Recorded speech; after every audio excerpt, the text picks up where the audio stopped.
Professor Avi Seidman from the University of Rochester, Simon Business School, one of the co-chairs of the conference. The challenge we are being faced with is how do we assure dignified senior lives that is economically feasible. And this is the main topic of our next panel, the longevity economy, challenges and opportunities. Our moderator for this distinguished panel is Mr. Siya Kulani, who is the Managing Director of Policy and Market Planning at the Bank of America Merrill Lynch.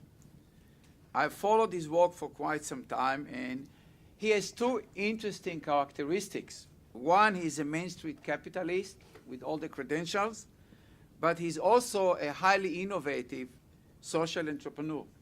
And he's living between these two extremes, the for-profit and non-for-profit, trying to find a big mix. Formerly, he's managing policy and market planning for the Bank of America Merrill Lynch Corporation, Global Wealth and Retirement Solution business. He also oversees incubation, commercialization, and programs related to social entrepreneurship, social impact investing, and longevity. Surya has been busy working closely with the Stanford Center on Longevity for quite a while, and I highly recommend that you come over, join us here. The MIT Age Lab and the Harvard Kennedy School Social Impact Bond Lab. So please give a big hand for all the panelists, and thank you for joining us. Thank you, Avi, for the great introduction. It's a pleasure to be here, and I hope being a capitalist is a good thing.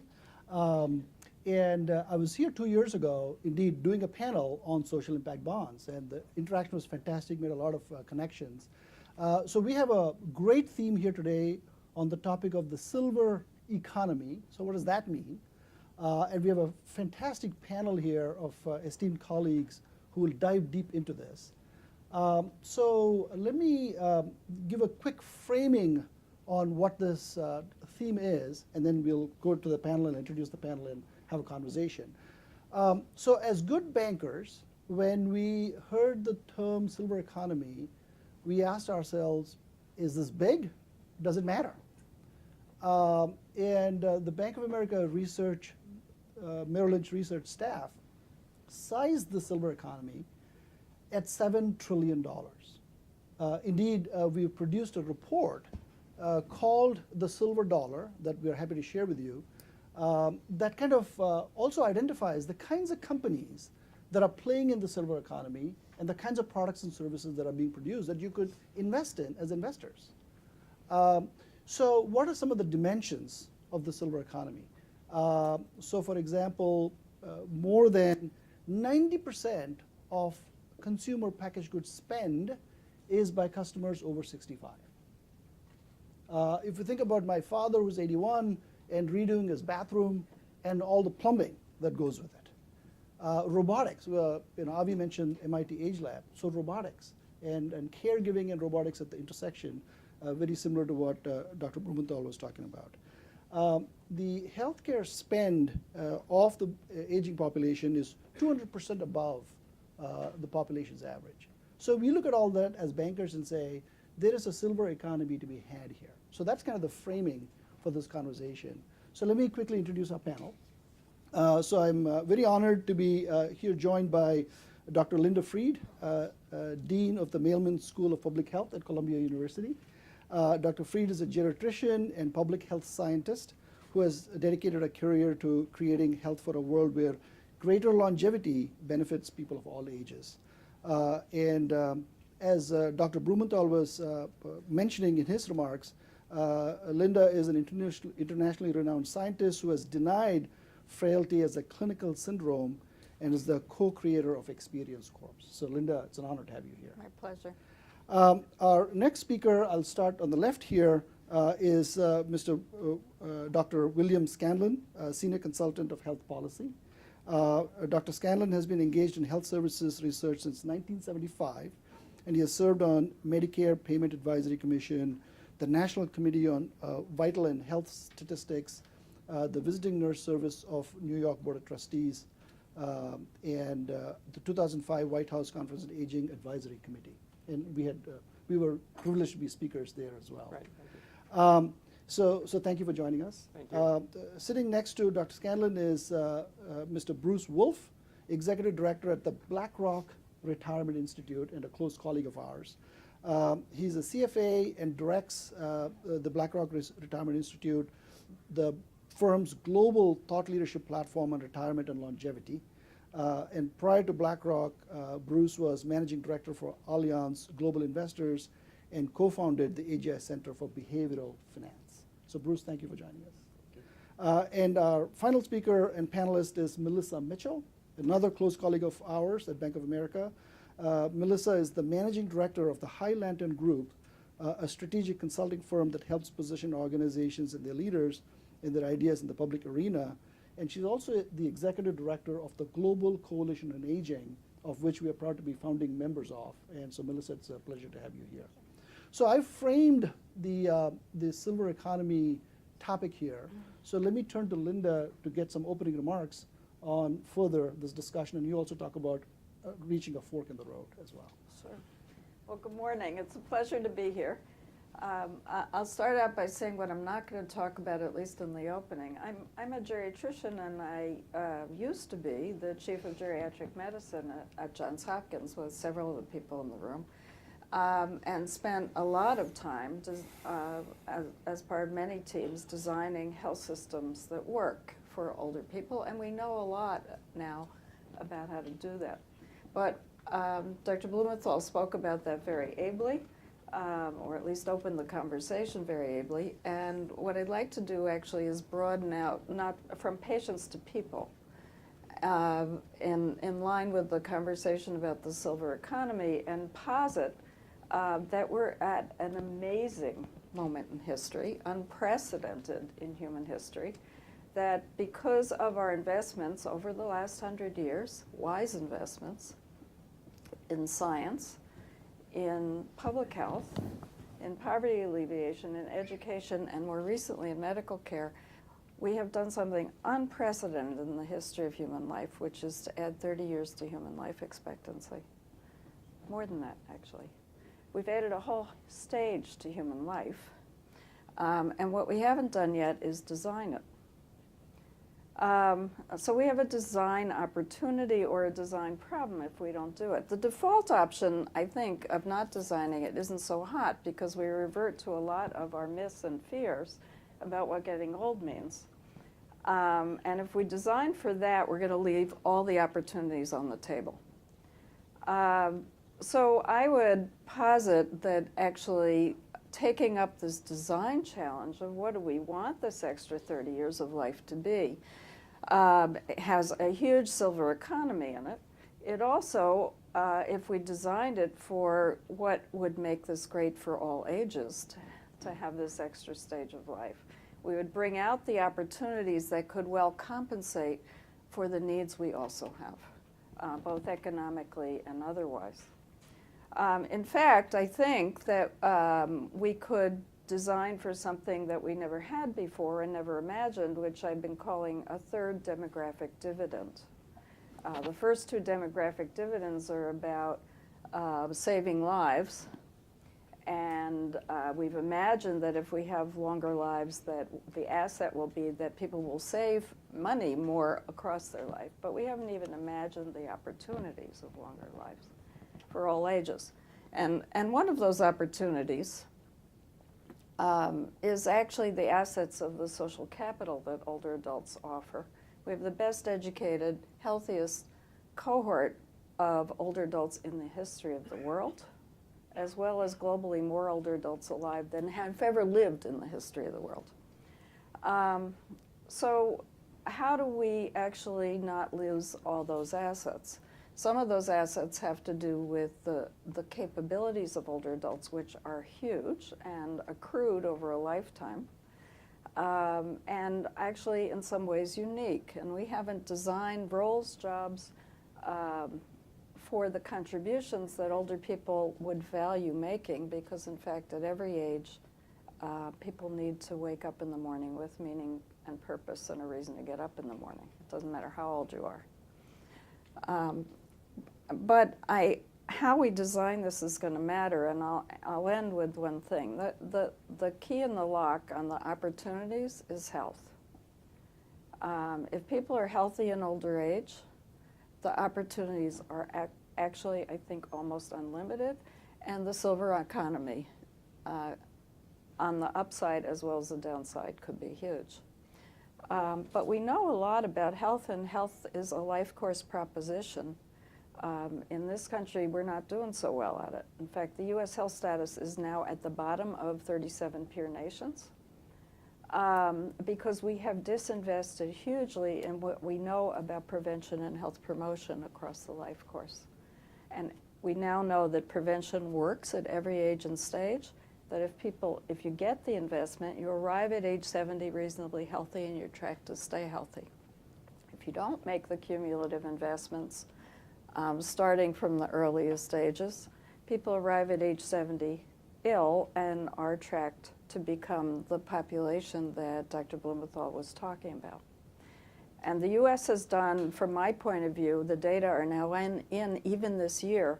The U.S. has done a natural experiment on this, unfortunately or fortunately, which is that we have demonstrated that people who have those cumulative advantages of the resources, the assets to invest in health across their life course are in fact really healthy in older age, contributing part of the silver economy, contributing to the silver economy.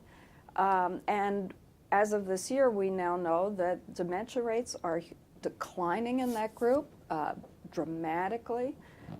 Health is accelerating in that group dramatically, but people who haven't had those advantages cumulatively over their lives are in the population that Dr. Blumenthal was talking about. So how we make our investments to reap the opportunities is going to be a big deal.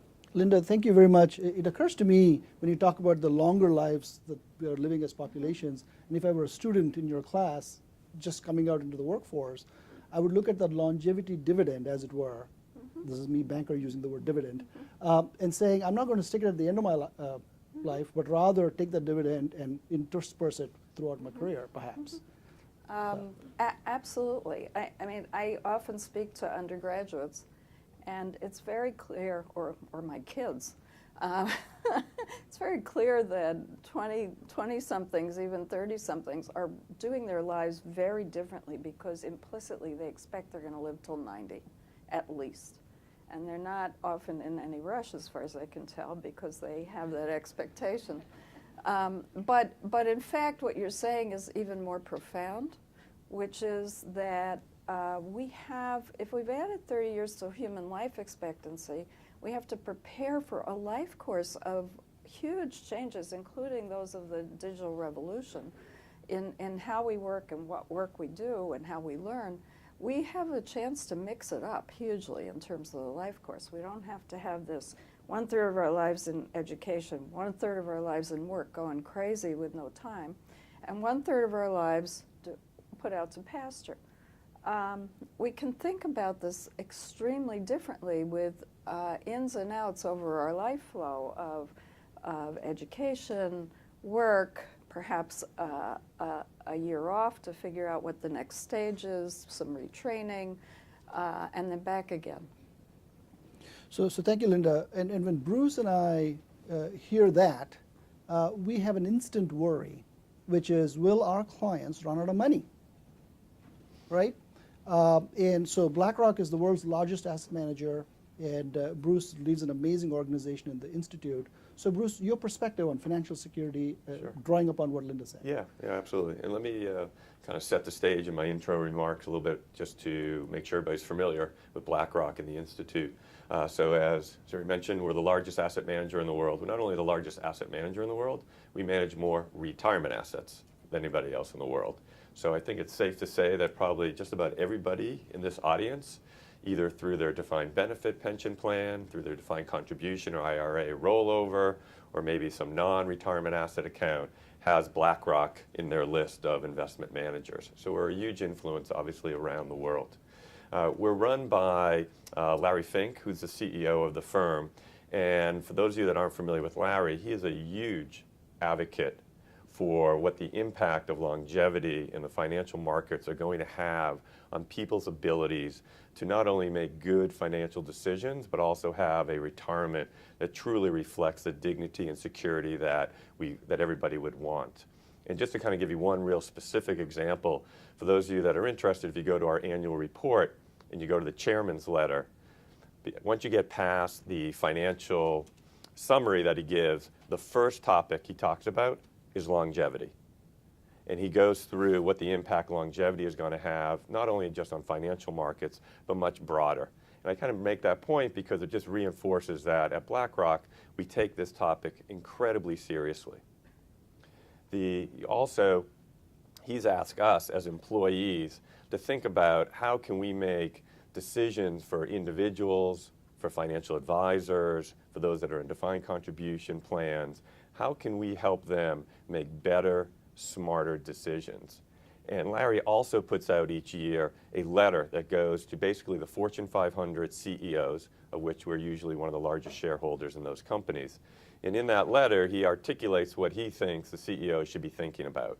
And every single year he writes that letter, there is always a section around retirement security and the impact that longevity is going to have on people's ability to have that security. So I just bring that up that we really do try to emphasize that point.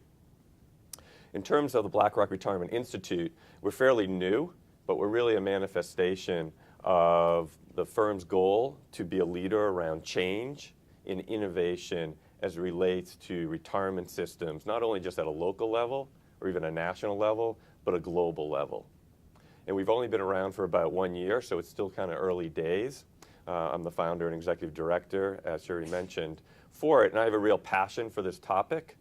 And I believe that this is one of the largest and most significant social changes that is taking place that is hardly being talked about. And so these types of forums, I think, are so important to making sure that that message gets out there. As it relates to the Institute, just to kind of give you a framing of how we think about it, because I think this will lead into conversations and questions that we have in a little bit that we respond to.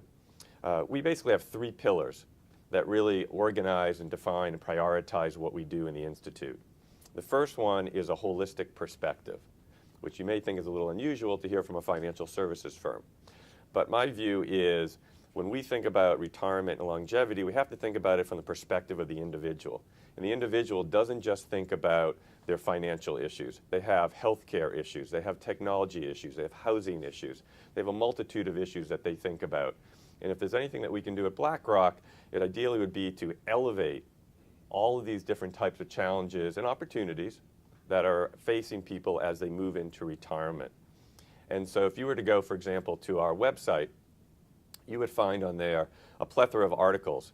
The majority of the articles are actually written by individuals that are outside of the financial services sector. In fact, Linda has been a participant in one of the global roundtable events that we've had, as well as writing an article associated with some of the challenges facing the retirement system. So it's just a reflection that we're not necessarily going to go into the drug business, but it is a reflection that we do take seriously and try to promote the different viewpoints around the topic of retirement that aren't necessarily tied to the financial dimension of it. So that's our first pillar, the holistic perspective. The second is global reach. So why is global reach important? Well, in many instances, people think about global financial services companies, and they may not think about them in the most positive light. But as it relates to longevity and retirement, it's crucial because we all know that the world is aging, but it's aging at staggered rates. And so as we all know, you could go and look at Japan as being the oldest society on the planet, and there's an enormous amount that we can learn by what's happening in Japan and has been happening over the last 5 or 10 years to try to combat this longevity challenge that they have. And so we move around the world and we try to understand what's going on in different markets from a policy perspective, from an industry perspective, and then try to transfer that knowledge to other parts of the world. So there's an enormous amount of great wealth that we can leverage from and kind of put towards or to help leverage the human capital aspect of longevity. And then the third pillar is around theory and practice. As a firm, maybe conceptually it'd be great for me to sit in a room and think of all these big thoughts and write articles and things like that and white papers, but we are a commercial enterprise. And so at the same time, the Institute needs to be thinking about how can we take these ideas and how can we put them into practice. And so theory to practice is the third pillar. And I won't go through it now, but we've rolled out into the market very specific and unique products and services that are basically helping individuals specifically understand how do their assets translate into lifetime income for them so that they can plan and make sure that they have sufficient amount of wealth so that when they do retire, they can have a standard of living that basically is really what they had envisioned having when they had started on this course. So I'll stop there, and then we can get into more details later. Bruce, thank you very much. Bruce is a big partner of ours. So if you think about a Merrill Lynch advisor having a conversation with their client about their second act, as it were, financial security it looms way up on top, even if it's an affluent client. But there is a priority that jumps over above financial security, and as Linda's already mentioned it, health. And if health is not there, financial security doesn't mean much. And so health is a looming issue that our clients have pointed out to us. And if you think about it, one of the other issues that we're deeply engrossed in is if you think about employees of companies who are in their mid-50s, and beginning to think about retirement and financial security that Bruce mentioned, they're also the sandwich generation. And there's a lot of concern about time spent with caregiving. And so we've been working with the Global Coalition on Aging and Melissa on this issue, how to talk to senior executives of large corporations around designing benefits that can help with caregiving. So with that, Melissa, I'll turn it to you. Yeah, great. Thank you, Surya, and thank you so much to the organizers of this conference. On this topic, the Global Coalition on Aging is very much engaged in sort of three core focus areas that are related to this conversation, which are the silver economy, we're talking about here, healthy and active aging, which is clearly a thread that runs through that. And the third core focus area of ours is elder caregiving and the creation of a caring economy, which comes as a result of the longevity economy.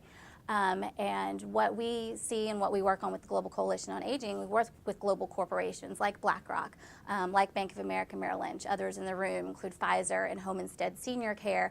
And these are truly the innovators in the space from a corporate perspective. And as Surya mentioned, it's about how we change environments for our employees in our workplace, as well as how to adapt products and services to ensure that an aging market, an older population is properly served by the products and services that these companies create. So when we think about the silver economy and we think about what that means for health as well, the piece that we want to make sure, and the individuals we want to make sure that don't slip through the cracks are those caregivers, those 34 million Americans who are providing care for an aging loved one. We know that 60% of those people are employed in some way out of the home, and they are balancing these responsibilities that are thrust upon them to be a caregiver. They may be in the sandwich generation. They are probably at an advanced stage in their career. It's typically a female, average is 49, and they're juggling these responsibilities, and they don't have the resources and the places to turn in order to sort of take care of those responsibilities. So as the 85 plus population is the fastest growing group of Americans, and as we look at the other trend that accompanies longevity to make up aging, which is declining birth rates, we know that there are fewer and fewer people, younger people around to take care of the aging population, and that's to the tune of the caregiver support ratio, the number of younger individuals available to care for older individuals going from 7 to 1 from a couple of years ago to about 3 to 1 to 2050. And so even when you think about families and the responsibilities of family caregivers that are moving farther away from their aging parents as well. So for aging adults who have more than one child, the average distance that they are from their closest child is 280 miles. And so that adds to that burden of caregiving. So when we are thinking about these trends, there's clearly an issue with not enough caregivers to provide the care that is needed. The stress that puts on those caregivers and the individuals is important for health overall for those individuals, but it also plays into an issue that is beginning to be seen more and more in the workplace. And then another issue I want to talk about briefly is how it really does become a women's issue that I'm very passionate about. So in the workplace, we know that these caregivers of their aging loved ones are stretched, and their health, by the nature of being a caregiver, they're taking care of everyone else ahead of themselves, and so often they neglect their own health. They are 50% more likely to experience chronic pain. They are more likely to be diagnosed with heart disease. A new study from Fidelity and the Stanford Center on Longevity just released showed that women, 75% of women who take on caregiving roles report that they are far more stressed than they were before having the role, and that's compared to 2/3 of men. And when they're working as well, that has an impact on how they can work efficiently in the workplace. So it has an impact on workplace productivity. When you have to make a decision, do I go into work late? Do I have to leave early for a doctor's appointment? Do I have to be on the phone managing and balancing doctors' appointments? And in many cases, and the National Alliance for Caregiving shows us research that 61% of these workers have to make those hard decisions, including leaving the workforce altogether and giving up benefits or turning down a promotion. And these are all challenges that are being faced, and most of these caregivers are women in the workplace who are having to make these decisions, and in many cases some of the same women who were dealing with child care issues as that was becoming more predominant in the workplace. So for us, this is a very critical challenge, and it's one that employers certainly have a role to play in terms of benefits and policies, and in many cases, many low-cost policies. And a lot of times, and really now, because the issue is just emerging, there's still a stigma. There's sort of a secret in the workplace to talk about your elder caregiving responsibilities because it's not celebrated like your child care responsibilities, and awareness is still low, and it's just emerging because no one wants to be called out as being less efficient because they're dealing with these responsibilities. And many times those individuals don't even consider themselves caregivers. They think they're being a good daughter, or they're being a good wife, or they're being a good son, and they don't even label themselves that. So we have a lot of challenges to overcome, but as we begin to recognize this and we think about the overall health that's related to an aging population, let's certainly not forget those caregivers who are part of that critical equation. Melissa, thank you. And we've had a chance to speak to a number of entrepreneurs in the silver economy space around caregiving, and they've all uniformly said it's not a demand problem, it's a supply problem. And so there's plenty of opportunity to think about technology solutions that might be able to connect demand and supply in this regard. So vast topic. So thank you, Melissa. So Bill, I'll turn it to you to add to this conversation on the silver economy. No, thank you. And as you've heard, I've spent a very long time working from the perspective of the public sector and how do we pay for services to a senior population. And I've been very aware of the what has been characterized as the demographic tsunami that was going to overwhelm us. And actually, in preparing for this session, it was interesting to read about the silver economy or the longevity economy and see that there are positive sides to it as well. I particularly related to the idea of the new middle age, 55 to 75, because I'm in the new middle age, and I've been trying to tell my friends that 65 is the new 50. But the reality is, though, we still are going to have a new old age, too, as well. And there's going to be about a 50% increase in the number of people over 85 plus by the year 2030, and the people over 85 plus are going to number about 14% of the population in 2040. And these are the people that Dr. Blumenthal referred to as the high cost, or have a much higher prevalence of high cost, high need, and we need to think about how to deal with them. And we certainly cannot simply scale up the system that we have now to meet sort of the needs sort of the future. We need to be thinking about sort of, well, how do we transform this system? And maybe in some respects, the good news is we're already been working on these problems. The bad news is we haven't been making very much progress sort of with these problems, because I think the two biggest ones that we face are, how do we get control over the growth of healthcare costs so that we're only paying for needed services and paying efficiently? And secondly, how do we assure that there's an adequate safety net for people with disabilities, that they get the supportive services that they need? Certainly on the cost side, we've got a long, long history here. I could point to you that the first example I have of a public sector intervention to try and control costs was President Nixon in 1969, 3 years after Medicare started, trying to reduce the growth of nursing home sort of costs in the Medicare program. And we had this long history of all kinds of initiatives, and you all know what's been happening to costs sort of in the interim. We have a new sense of energy and new ideas being tested today in terms of thinking about how do we move from a system where we've been paying for volume to a system where we've been paying for value. The bad news is we haven't truly defined sort of value in a way that is comprehensive enough, that we've captured the important elements of value for the individuals that are going to be receiving care. And we particularly haven't sort of been able to arrive at a situation where we can actually monitor whether we are actually getting services that are needed and sort of have sort of value. We cannot be, as we move to thinking about sort of bundled payments or capitated payments, we cannot be paying for a bunch of black boxes which we don't know what's inside sort of those black boxes. We have to have a system where we have enough accountability that there's confidence that we're getting value for what we're paying for. In terms of the adequacy sort of the safety net for people with disabilities, it's a very different situation than the idea of sort of trying to think about how do we control cost. We are probably under-invested in terms of serving people with disabilities. As you've heard about sort of the situation with caregivers, that's one part of the equation, is that caregivers from family and friends are unbelievably stressed in terms of sort of what they're doing to make sure that many needs are being met. But all needs are not being met. We don't have good data on this, but the data that we've had has shown that a very significant portion of this population goes with some of their needs unmet. What does that translate to? It's they don't get assistance toileting when they need it. They don't get to eat when they're hungry. They don't get to get dressed when they want to. They don't get sort of be able to move out of a chair or a bed when they want to or need to. These are the kinds of things that they're not the same sort of as medical care. It's not about curing a disease. It's not about sort of rehabilitating someone.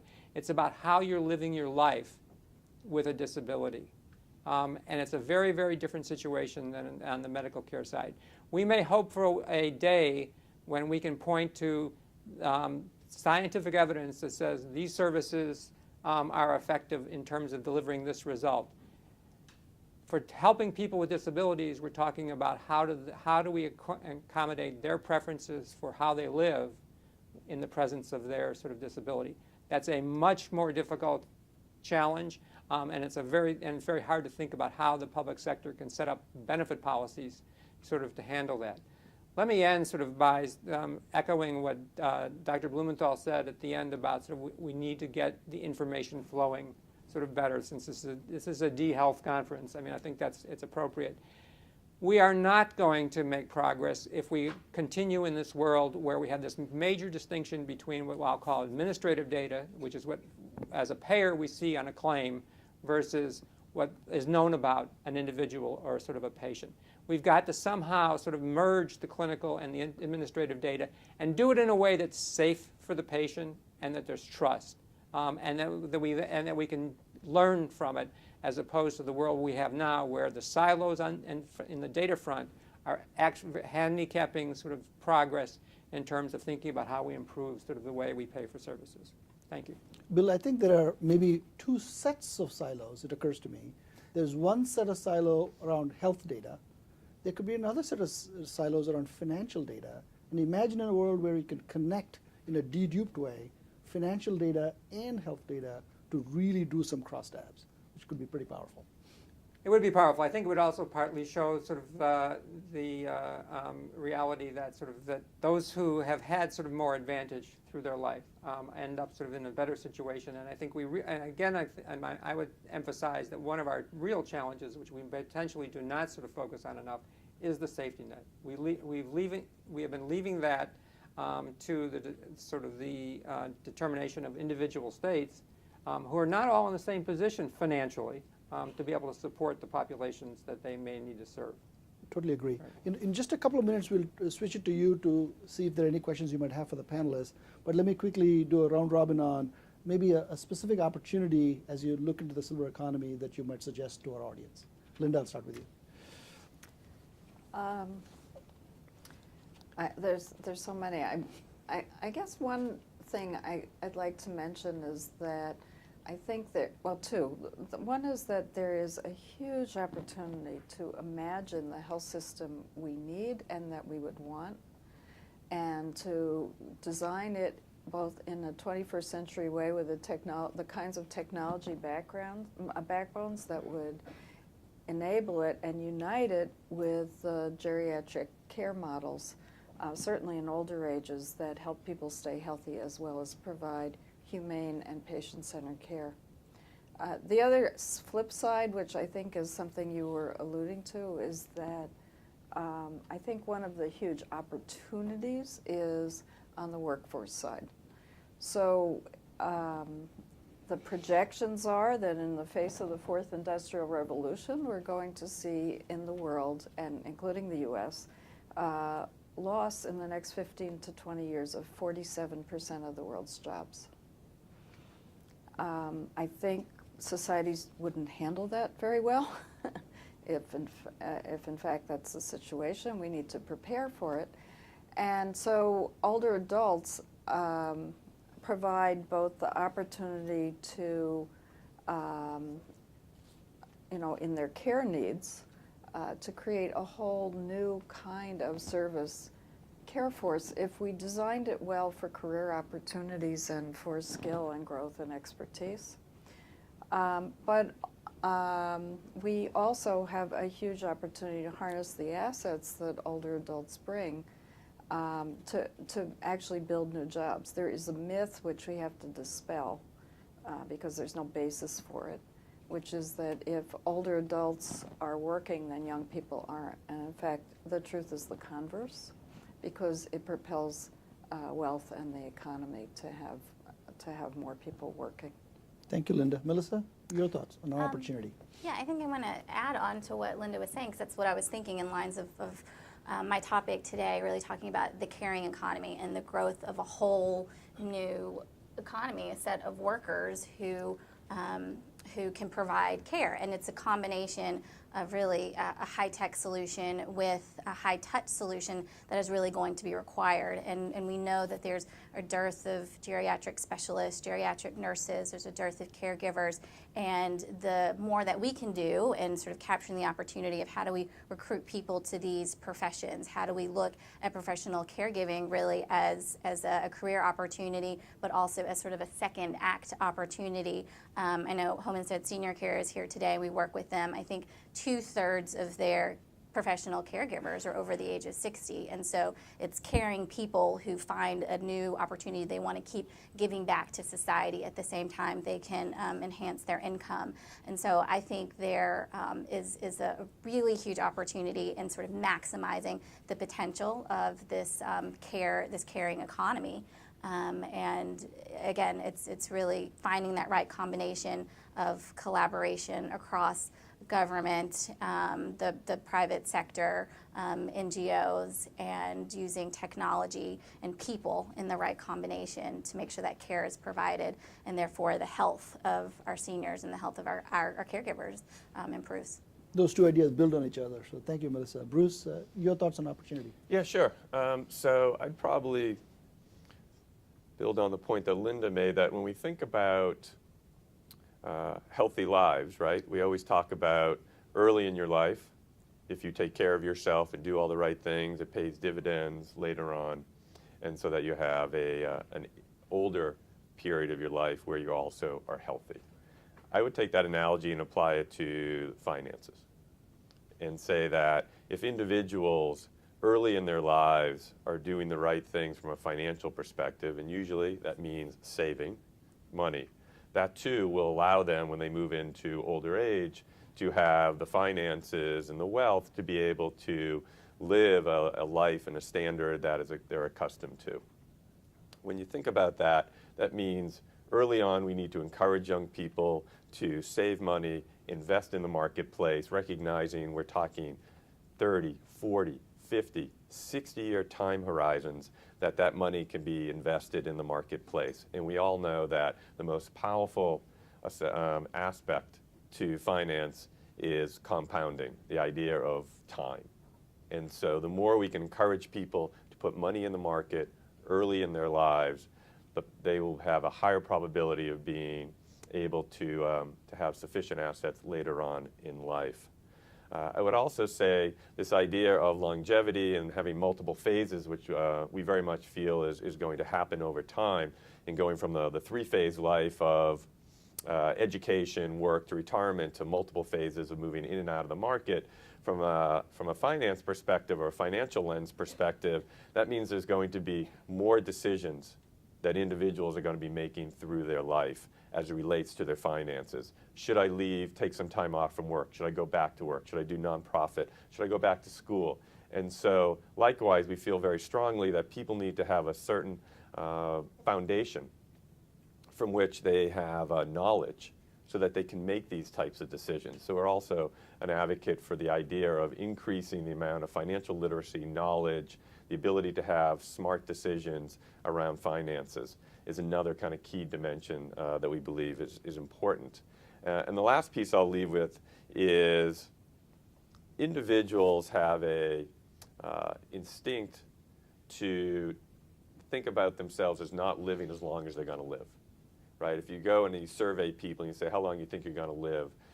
What you see through those survey and research is people kind of short themselves. They underestimate how long they're going to live.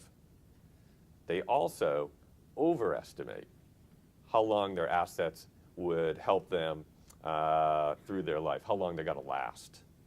And so the combination of those two things is bad, right? Pretty straightforward. That's a bad mixture. So it just comes back to this point that we need to make sure, and certainly at BlackRock we try to do this, and help individuals kind of move in the right direction as it relates to their finances. And if nothing else, be aware of these flaws or these kind of biases that are built into how they think about themselves and longevity. So I guess I'll stop there. And what Bruce is saying we see every day in our advisor-client interactions is a pretty profound point. So Bill, I'll turn to you for an opportunity. Okay, I'm going to combine my opportunity with a challenge. Yeah. Okay, and the opportunity is brought about by the fact that healthcare sort of attracts the best and the brightest. And they're very, very sort of aware of and sensitive to incentives. And they seem to respond almost instantly when incentives are changed. And the challenge is we have to create the incentives that result in the delivery of care that we really value. Okay, that's not a minor challenge sort of at all, but we've been talking about sort of what's wrong and what we aspire to, and the issue is how do we translate that into policies where we reward actions that promote those kinds of results. Thank you, Bill. Thank I can't resist throwing in an opportunity myself. We talked about financial security, and let me frame financial security differently. So financial security, as Bruce described it, is not having enough money if you live longer. The other definition of financial security is protecting what I have. And so one of the most serious law enforcement issues in the country today, maybe the world, is senior investor financial fraud. So for the entrepreneurs in the room, if you can think about tools and techniques that can help protect assets that clients have, that can be a significant value added to the silver economy. The size of financial fraud estimated by the FINRA Foundation is $50 billion, and we think it's underestimated in the United States. So that's an opportunity. So with that, let me turn it to the audience to see if you have any questions of the panels. We'll go with you first. Thank you so much. That was just great. It really was. I'm Craig Keyes. I'm a geriatric physician. I'm also co-founder of Indigo. We match older adults with meaningful work opportunities. And my question is about the role of work in health, because that's really why I started the company. I'm curious because the financial services industry gave us a lot of helpful data that tells us that 70% of people between the ages of 55 and 65 want and expect to work well into their 70s.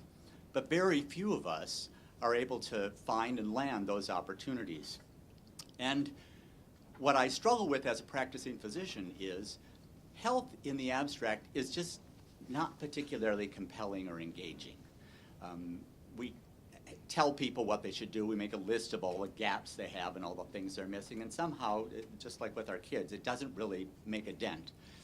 And yet, the idea of wanting to work is 3 times more interesting and compelling than wanting to learn more about how to be healthy.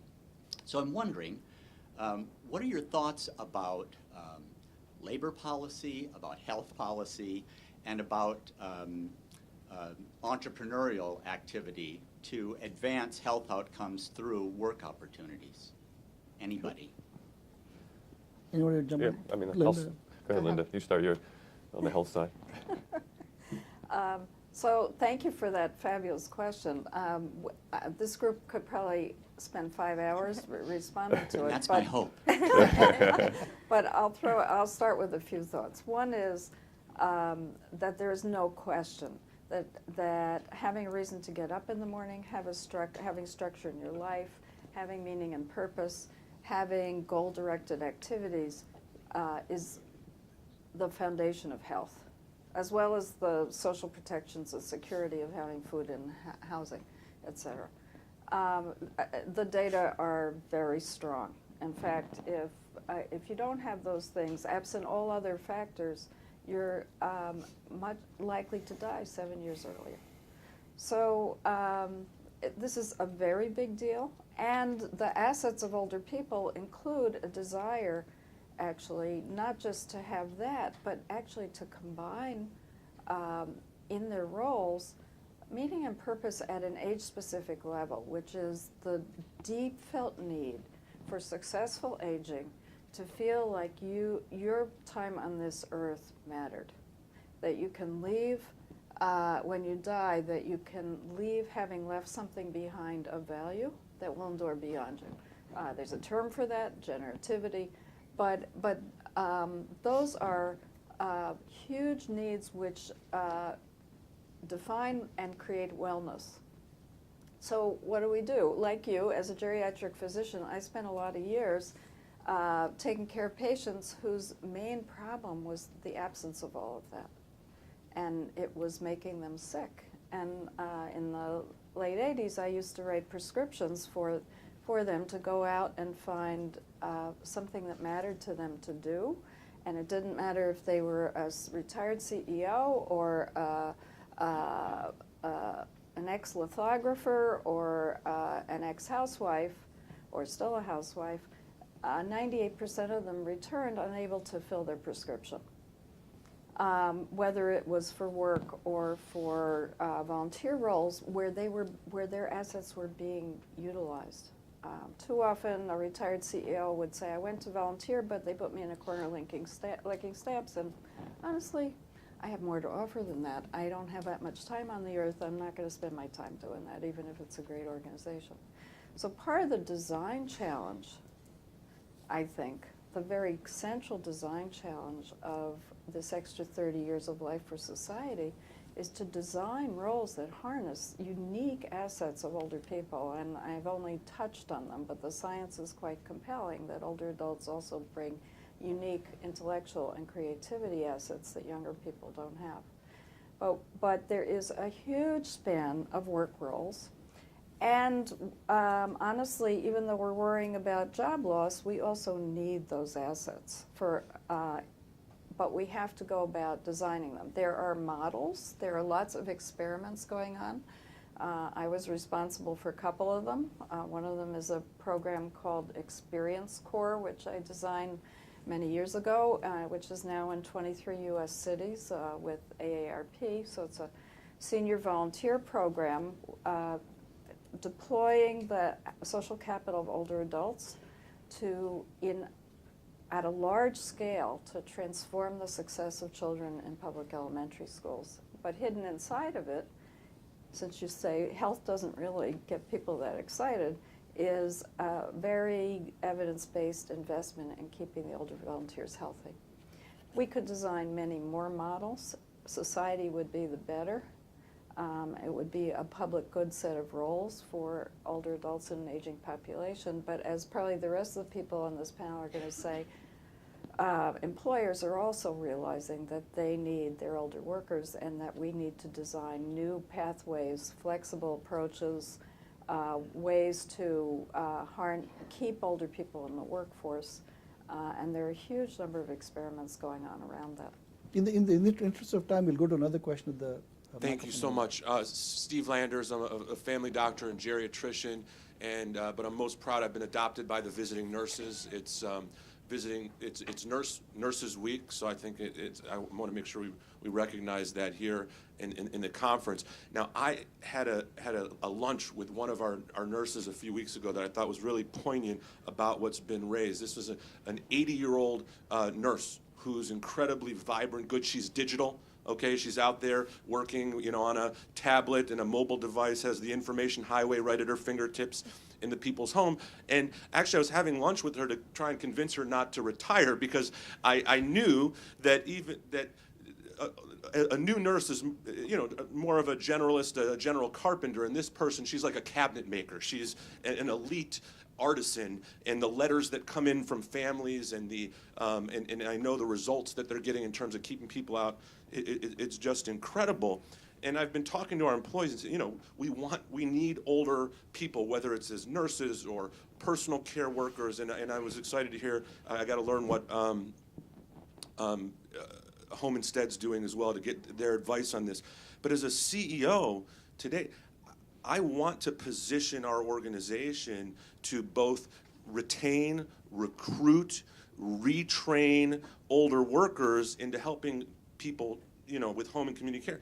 But truthfully, is that a I don't know where to, is that a build for us? Do we have to come up with the idea ourselves, go living room to living room with philanthropists and try and get support, come to the various foundations, convince government agencies that this is an important thing to fund and support, and then maybe 5, 7, 10 years from now, I've got a model program in New Jersey and Ohio to support this? Or is there something that I could be tapping into, a partnership or an initiative where I could start making a bigger difference other than my lip service and behavior, Melissa, next week or next month? Good question for you. Yeah, I think you're absolutely in the right place, because there are a lot of organizations, a lot of folks who are in this room, from Home Instead to Aging 2.0, that's working on the technology side of things to help make those connections. And those are the types of conversations we love to have. And I'd love to have a conversation about how we take sort of these big picture ideas and how they actually play out in the community, because things are being done, collaboration is waiting and ready to happen, and let's talk right after this.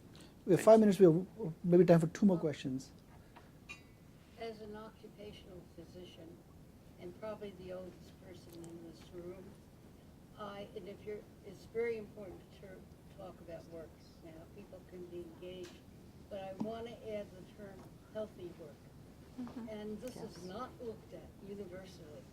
We're a small margin and we rarely talk about that. But if you cannot have healthy work, you're not going to have a good retirement. And we have to factor that in, and I hope that perhaps, in the future, this will be included in any discussion. Just to recapture the point, work is important in later life, but healthy work should be a key emphasis. So thank you for the remark. One more question, perhaps. Hi, my name is Nora Super. I'm with the National Association of Area Agencies on Aging. I've worked with many of you all through different capacities. And I was at the White House Conference on Aging before that, and ONC before that, with Dr. Blumenthal. So my question's for Bill Scanlon, building on what David brought up around the digital health advisor, and I've been a consumer advocate, as most of you all know, most of my career, but I have to say I'm a little skeptical about the digital health advisor, especially given my experience at ONC, where, you know, we put literally billions of dollars into creating electronic health records, and you still talk to physicians today who are quite frustrated by the EHRs and the data that they can get out of it. And to me, the business case of patients and caregivers being able to, you know, and there are a lot of entrepreneurs in the room, so if you guys can do it, awesome. But that's really going to drive people.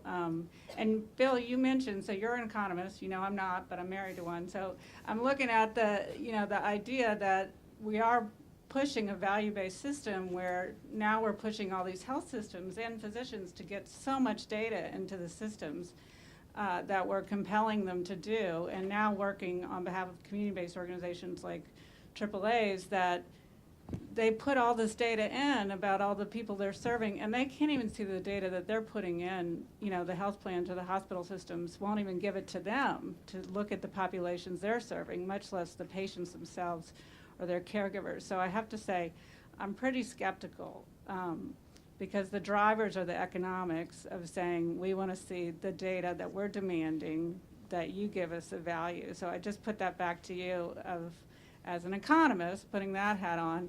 Where do we, you know, how can we really let the patient be the driver and be the center of this? Well, I think as David also mentioned, this may also be a sociological problem or maybe a psychological problem as well. I mean, I'm not sure that the economist is the right person sort of to answer this. I mean, in my mind, sort of the healthcare sector, in some respects, has been immune to sort of ordinary market forces. All kinds of industries transform themselves, not necessarily overnight, but in very short periods of time because consumers change what they want. And the healthcare sector hasn't had to do that, and as we're starting to approach that stage right now, it's incredibly resistant. And it's both, and I think there's some of the problems you're talking about are internal. It's like the hospital's relationship to its physicians as well as the hospital and the physician's relationships to the patients. And I think all of those things need to be transformed in a way that we do have sort of a more complete and accurate and information about sort of what the value of services are. I'm going to use that term even though I feel like it's not been defined, but it's the concept that we need to be moving toward. We cannot be continuing to be thinking about sort of only that the service was delivered and that's the end of the game. The issue is sort of what benefit came from that. And that has got so many dimensions to it. It's very hard to imagine a future world where we feel comfortable about where we are. But I mean, as I said, I'm part of the new middle age. Okay, I remember when I got my first fax machine, did my first email. Okay, there are transformations that are possible. Let's hope there can be one for healthcare. Thank you, Bill, and thank you for the question, Nora. It's 10 o'clock, so it's time to land the plane. So thank you for the audience for engaging conversation, and please join me in thanking the panel.